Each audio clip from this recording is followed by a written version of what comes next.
There is viewpoints increasing all the time that Sony's cachet has been pegged back by some of your competitors from Korea and elsewhere, that, you know, the Apples and so forth. How do you feel that Sony, the Sony brand is tracking? Has it lost some cachet, or is it? Well, what is the issue there? The issue was that we didn't have a television. The issue, the decision was made 7 or 8 years ago to go for, as always with Sony, leapfrog current technology and chase a new technology. There was no interest or enthusiasm for LCD in the company, and it didn't work. So that means that we have been buying panels from Samsung and Sharp because we have no choice. So that gave us a dent, because Samsung goes around the world saying, oh, you should buy Samsung because we make Sony. Actually, they don't. They make the panels. They don't make the chipsets and so forth. And there is plenty of differentiation, but it's a good marketing tool. So in that sense, we lost the cachet of the television, which was front and center of Sony's products. But if you say, where is the innovation, which is really, to my eyes, sort of somewhat, I don't mean you are laughable, I mean the idea is laughable, because we continue to create the innovation.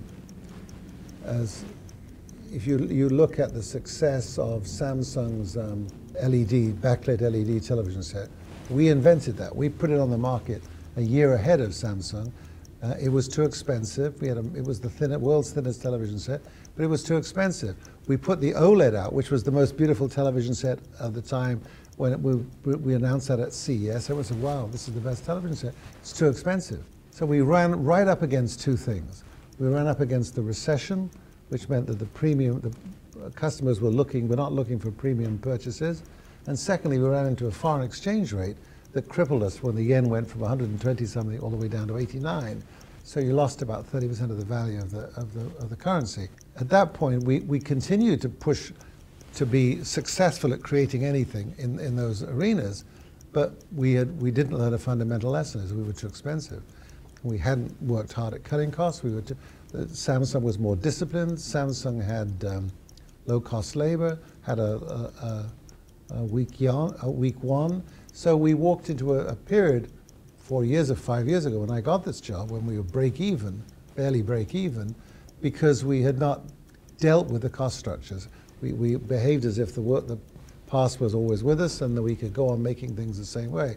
This is why I spent half my time in the miserable experience of figuring out ways to do things cheaper, cutting fixed costs, improving the supply chain, improving purchasing, improving standardization, improving MIS, constantly trying to make us competitive with low-cost suppliers like the Koreans, who are also, to their credit, very, very disciplined. But it's not about innovation. Next week on Ad News Influencers.